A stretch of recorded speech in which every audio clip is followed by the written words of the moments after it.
إن الحمد لله نحمده ونستعينه ونستغفره ونؤمن به ونتوكل عليه ونعوذ بالله من شرور أنفسنا ومن سيئات أعمالنا من يهده الله فلا مضل له ومن يضلل فلا هادي له وأشهد أن لا إله إلا الله وحده لا شريك له وأشهد أن محمدا عبده ورسوله أما بعد قال الله سبحانه وتعالى في كلامه المجيد والفرقان الحميد أعوذ بالله من الشيطان الرجيم بسم الله الرحمن الرحيم يا أيها الناس اتقوا ربكم الله الذي خلقكم من نفس واحدة وخلق منها زوجها وبث منهما رجالا كثيرا ونساء واتقوا الله الذي تساءلون به والأرحام إن الله كان عليكم رقيبا يا أيها الذين آمنوا اتقوا الله حق تقاته ولا تموتن إلا وأنتم مسلمون يصلح لكم أعمالكم ويغفر لكم ذنوبكم والله غفور رحيم قال النبي صلى الله عليه وسلم فإن أصدق الحديث كتاب الله وخير الهدي هدي محمد صلى الله عليه وسلم وشر الأمور محدثاتها وكل محدثة بدعة وكل بدعة ضلالة وكل ضلالة في النار أو كما قال عليه الصلاة والسلام قال الله سبحانه وتعالى في سورة النحل وإذا بشر أحدهم بالأنثى ظل وجهه مسودا وهو كظيم معزز سامعین کرام، حاضرین جمعہ، نوجوانان اسلام، دینی بھائیوں، عفیفہ خواتین اسلام، ہر قسم کی تعریف و توصیف، حمد و ثنا، کبریائی، برتری خالق کائنات، مالک ارض و سما اللہ سبحانہ و تعالیٰ کی ذات کو زیبا ہے۔ ریت کا ذرہ ذرہ، درخت کا پتا پتا، پانی کا قطرہ قطرہ، عرش سے لے کر فرش تک اور فرش سے لے کر تحت الثری تک، سب پر ایک اللہ واحد کی حکمرانی چلتی ہے۔ اللہ رب العالمین کی تمحید و تقدیس کے بعد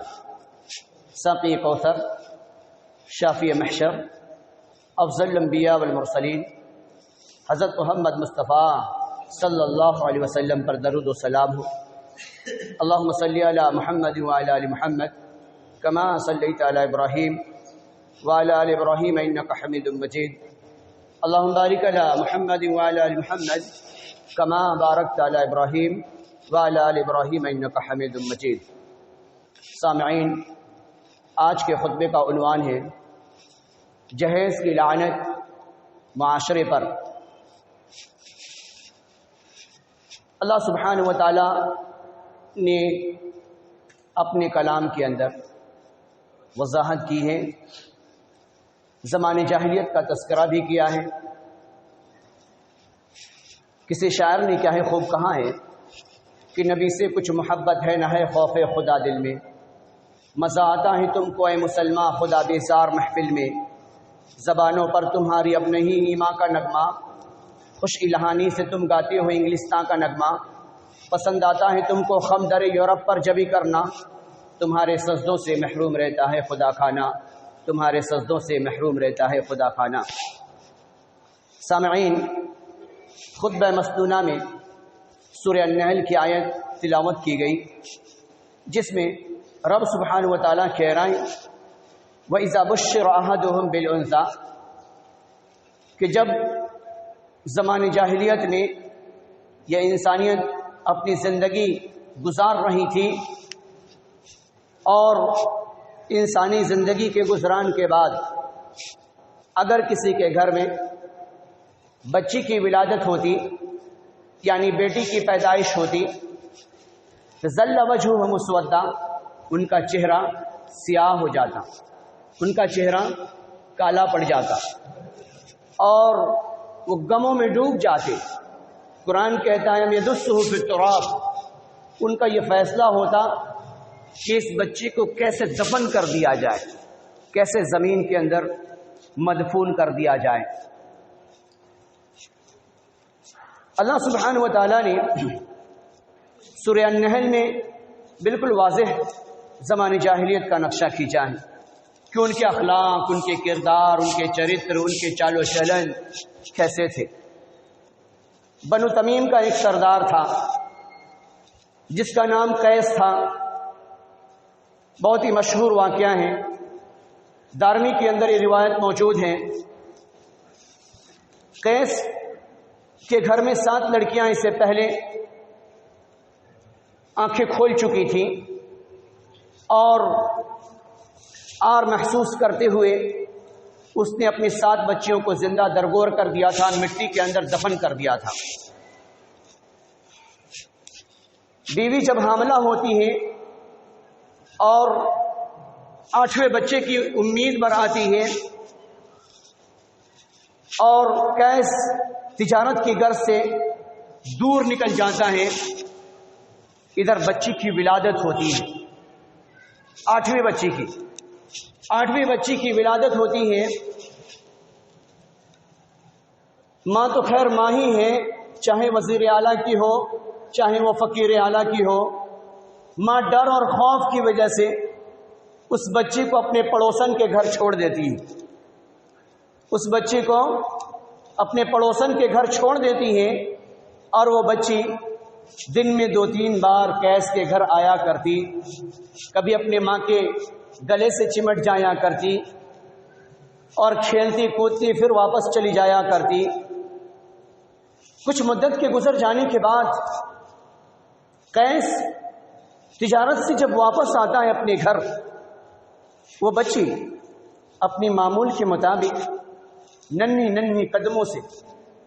چل کے قیس کے گھر آتی ہے اور قیس جب اس بچی کی تتلاہٹ والی زبان، ہکلاہٹ والی زبان سے جب ابو ابو کی کلمات سنتا ہے تو اس کا دل بھی اس کی طرف مائل ہوتا ہے۔ وہ بچی دن میں 2-3 بار آیا کرتی اور قیس کے سینے سے لپٹ جایا کرتی،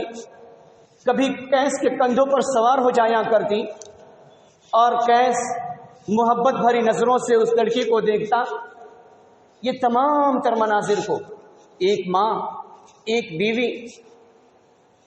اس راز کو اپنے سینے میں دفن کی ہوئی تھی، اسے رہا نہ گیا کہ باپ کو میں بیٹی سے کیسے جدا کر دوں، یہ مجھ سے میرے دل کو گوارا نہیں۔ اس نے اچانک جب دیکھتا رہا اور محبت کی توجہ، قیس کی توجہ اس بچی کی طرف مبذول ہوتی رہی اور اس کا دل اس بچی کی طرف مائل ہوتا رہا، آخرکار اس بیوی نے کہا کہ آپ کو معلوم ہونا چاہیے یہ کسی اور کی بیٹی نہیں ہے، آپ کی ہی بیٹی ہے، آپ کی لخت جگر، آپ کی نور نظر ہے یہ۔ قیس کے تیور بدل گئے، صرف اور صرف یہ سننا تھا کہ یہ کسی اور کی بیٹی نہیں، یہ آپ کی اپنی لخت جگر ہے۔ اس کی آنکھیں پلٹے کھانے شروع ہو گئے، اس کے جسم کا روم روم کانپنے لگا اور وہ خوف سے جن جنونن وہ کھڑا ہوتا اور بیٹھ جاتا، اور اس کے جسم پر ایسی شیطانیت حاوی ہو گئی اس کلمات کو سننے کے ساتھ کہ یہ کسی اور کی بیٹی نہیں، یہ آپ کی اپنی بیٹی ہے۔ اس نے یہ جملہ سننا ہی تھا کہ اس کے دماغی، اس کے خیالات، اس کے توازن بگڑ گئے، اور وہ اپنی بچی کو اپنے گود میں اٹھاتا ہے۔ بیوی کہتی ہے کہ آپ کی جسمانی کیفیات کیوں کر بدل رہی ہیں؟ یہ آپ کے بڑھاپے کی سہارا بنے گی، آپ کا خیال رکھے گی۔ جب بڑھاپے میں بستر پر انسان پریشانی کے عالم میں ہوا کرتا ہے تو یہی بچیاں اپنے باپ کے سراہنے پر راہ تکا کرتی ہیں، اور کبھی میڈیسین لا کر دیا کرتی، کبھی پانی کا پیالہ لا کر دیا کرتی، کبھی جلتی ہوئے چولہوں پر اپنی انگلیوں کی فکر کیے بغیر روٹیاں بنایا کرتی، اور روٹیاں بنانے کے بعد باپ کے سامنے پروس دیا کرتی۔ ماں کہتی رہی اپنے شوہر سے، لیکن اس نے اپنی بیوی کی ایک بات بھی نہ سنی، اپنی بیٹی کی زبان کی پرواہ کیے بغیر اسے اپنے کندھے پر سوار کرتا ہے، اور کندھے پر سوار کرنے کے بعد اس وادی کی طرف رواں و دوا ہو جاتا ہے جہاں پہ اس نے اس سے پہلے 7 بچیوں کو زندہ دفن کیے تھے۔ کیس اس جگہ جب پہنچ جاتا ہے، پہنچنے کے بعد گڈھا کھودنا شروع کرتا ہے۔ گڈھا کھودنے کے ساتھ جب مٹی کے ذرات اس کے داڑھی پر آ کر لگ جایا کرتے ہیں، وہ بچی اٹھتی اور اچھلتی اور اپنے دامن سے اپنے باپ کی داڑھی کو جھاڑ دیا کرتی۔ کیس کو پسینہ آ رہا ہوتا ہے، وہ بچی اچھلتی اور یہ کہتی، ابو ابو آپ کو تو پسینہ آ رہا ہے، آپ کو تو پسینہ آ رہا ہے، آپ کے سر مٹی سے گرد آلود ہو رہے ہیں، ابو جان آپ اتنی محنت کیوں کر رہے ہیں، ابو جان آپ اتنی تکلیفیں کیوں برداشت کر رہے ہیں، بہت ہی تیز تند سورج کی شعائیں ہیں، ابو جان چلیں چلیں کہیں سائے میں ہم سر چھپائیں۔ لیکن وہی کھلاتی ہوئی زبان سے اس ننھی سی کلی وہ چیختی رہی، پکارتی رہی، وہ ابو ابو کی پکار لگاتی رہی، اور اس انسان کے داڑھی کس کے بالوں سے مٹی کے ذرات کو ہٹاتی رہی،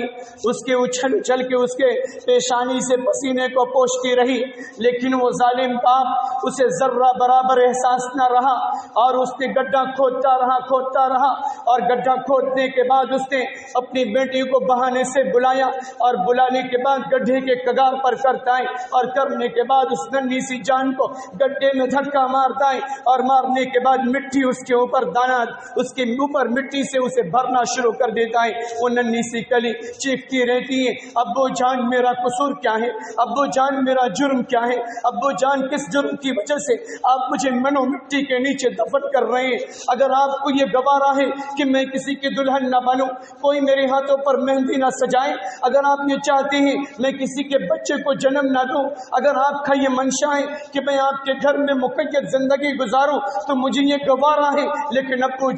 جان اللہ کے واسطے آپ مجھے مٹی کے نیچے دفن نہ کریں۔ لیکن اس ظالم باپ کے پیشانی پر ذرہ برابر بل نہ آیا، اور اس نے منو مٹی کے نیچے اس ننھی سی کنیز کو زمین کے اندر دفن کیا، اور دفن کرنے کے بعد وہ اپنے گھر کو واپس لوٹتا ہے۔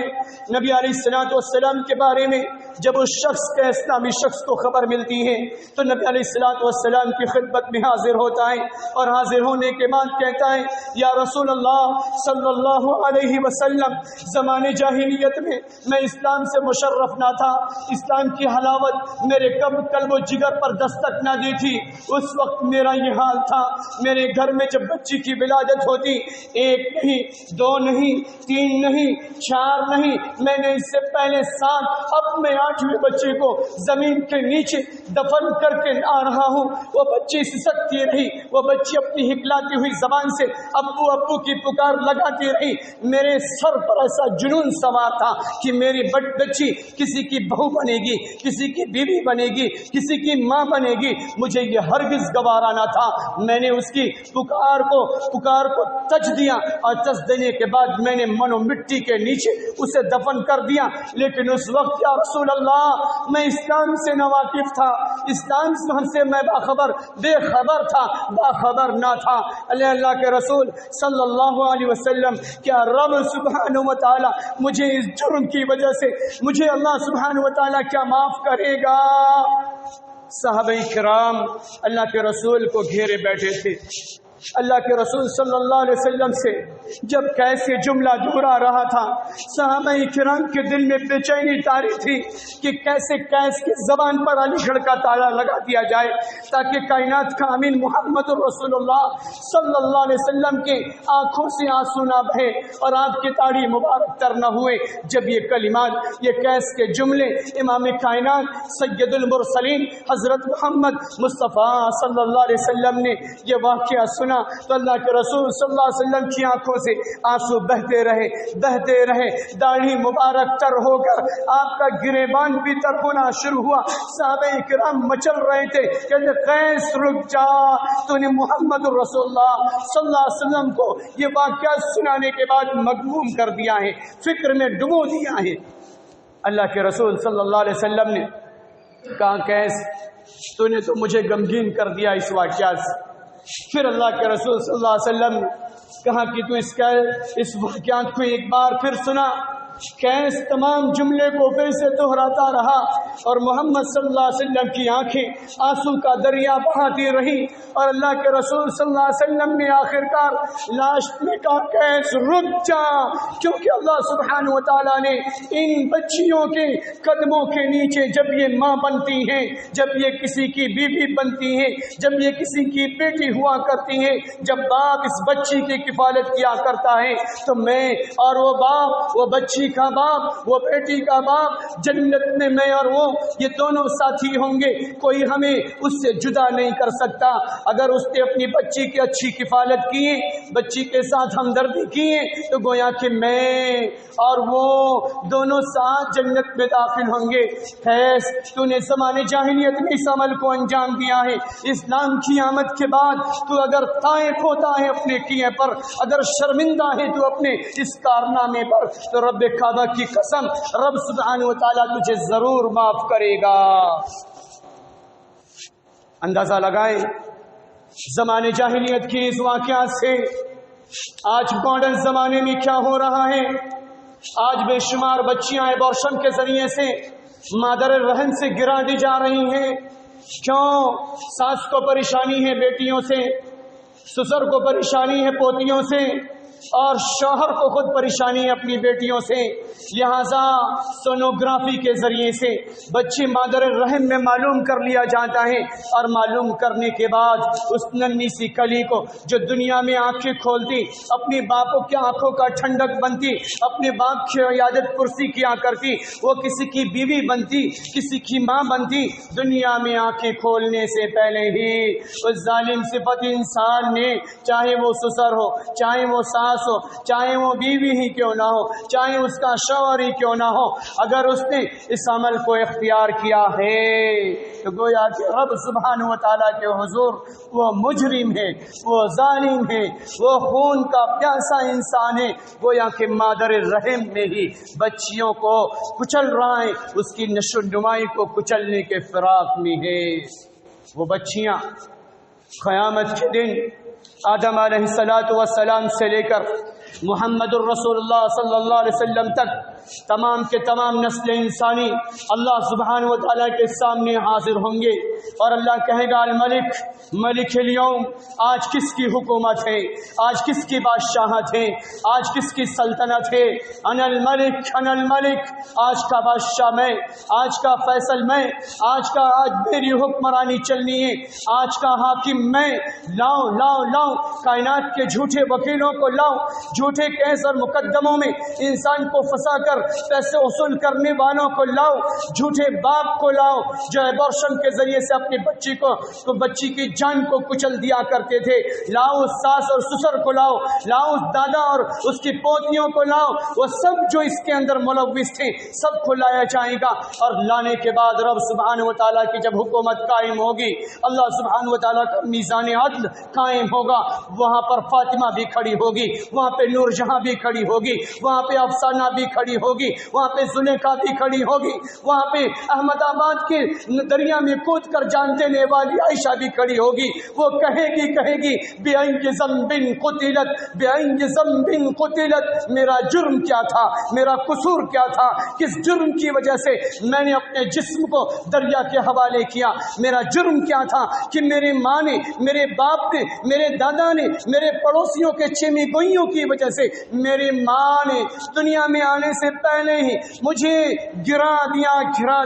بِأَيِّ ذَنبٍ قُتِلَتْ بِأَيِّ ذَنبٍ قُتِلَتْ۔ وہ ساری بچیاں پوچھیں گی اپنے باپ سے، پوچھیں گے اپنے والدین سے، پوچھیں گے اپنے معاشرے میں ان ڈونگیوں سے جو چیمی گوئیاں کرتی ہیں، ارے حاجی صاحب کیا بنے گا، صرف بچیاں ہی بچیاں آپ کے گھر میں آ رہی ہیں، وہی پریشان۔ ایسے لوگوں کی تھنکنگ پر شرم آنی چاہیے۔ رب کعبہ کی قسم، رب سبحانہ و تعالیٰ جسے چاہتا ہے بیٹا دیتا ہے، جسے چاہتا ہے بیٹیاں دیتا ہے، جسے چاہتا ہے باج بنا دیتا ہے، جسے چاہتا ہے حادثات کا شکار بنانے کے بعد ان کے بچوں کو ہنستی کھیلتی زندگی کو اللہ رب العالمین اجیرن کرنے پر قادر ہے۔ رب سبحانہ و تعالیٰ، اللہ سبحانہ و تعالیٰ جب حشر قائم ہوگا، میزان عدل قائم ہوگا، وہاں پر ہم بھی کھڑے ہوں گے، وہاں پہ وہ عائشہ بھی کھڑی ہوگی، وہ فاطمہ بھی کھڑی ہوگی، وہ تمام تر بچیاں کھڑی ہوں گی جو آج اپنے گھروں میں 40 سال ہونے کے باوجود آج بھی وہ راہ تک رہی ہیں کہ کوئی آئے، لڑکا والا آئے اور میرے ہاتھوں پر مہندی رچائے اور مجھے اپنی دلہن بنا کر لے جائے، وہ راہ تک رہی ہیں۔ لیکن معاشرے میں بڑھتی شرارتیں، معاشرے میں بڑھتی جہیز کی لعنتیں، معاشرے میں بڑھتی شادی بیاہ کی مہنگائیاں، یا نام و نمود اور شہرت اور ڈھونگ کے پیچھے بھاگ کیوں ہے؟ اب ہمارا معاشرہ تباہی و بربادی کے کگار پر ہے۔ آج بچیاں جو دوسروں کے ساتھ بھاگتی ہوئی نظر آ رہی ہیں، کالجز میں، یونیورسٹیز میں، مخلوط تعلیم گاہوں میں جو بچیاں پڑھ رہی ہیں، پڑھنے کے بعد جو دوسروں کے ساتھ بھاگ رہی ہیں، اس کا ذمہ دار کوئی اور نہیں، ہمارے معاشرے میں وہ چودھری بھی ہے، وہ حاجی بھی ہے، وہ قاضی بھی ہے، وہ نوجوان بھی ہے جو معاشرے میں شادی بیاہ کو مہنگا بناتا ہوا نظر آ رہا ہے۔ لہٰذا غریب والدین کے سینے پر سانپ لوٹنے شروع ہو جایا کرتے ہیں۔ جب ڈی جے بج رہا ہو، ڈانس ہو رہا ہو، لڑکیاں پھرک رہی ہوں، نوجوان اپنی آنکھوں کی سیکائی کر رہا ہو اور طرح طرح کے 9 اقسام کے کھانے بنائے گئے ہوں اور کھانے پر لوگ ذائقے کے چٹخارا لے رہے ہوں، ہائے ہائے کیا ہی لذیذ کھانا بنایا گیا ہے، ہائے ہائے کیا ہی لذیذ ڈشیں بفر ڈش تیار کی گئی ہیں، کھڑے کھڑے جانوروں جیسی انسان کھانا کھاتا ہوا نظر آ رہا ہے۔ یہ شادی، یہ بیاہ اتنے مہنگے ہو گئے، لہذا فاطمہ کبھی چھت سے کود کر، عائشہ کبھی پنکھے سے لٹک کر، کبھی دریا میں کود کر، کبھی پوائزن پینے کے بعد وہ جان بچیاں دیتی ہوئی نظر آ رہی ہیں، اپنی ارمان کو اپنے سینے میں قید کر کے دنیا سے رخصت ہوتی ہوئی نظر آ رہی ہیں۔ اس کی وجہ خاص یہ ہے کہ ہم نے شادی بیاہ کو مہنگا کر دیا، شادی بیاہ کو ہم نے مہنگا کر دیا۔ ایک انڈیا گیٹ کا بھکاری ہے، ایک گیٹ وے آف انڈیا کا بھکاری ہے، اور اسی طرح ویلسن روڈ بنگلور کا اگر بھکاری ہے، آپ اسے 10 روپے دیتے ہیں تو وہ کہتا ہے بڑے داتا ہیں، بڑے سخی ہیں، بڑے متقی ہیں، بڑے پرہیزگار ہیں۔ لیکن یہ ماڈرن بھکاری ہیں، یہ ماڈرن فقیر ہیں جو ڈائریکٹ بھیک نہیں مانگتے،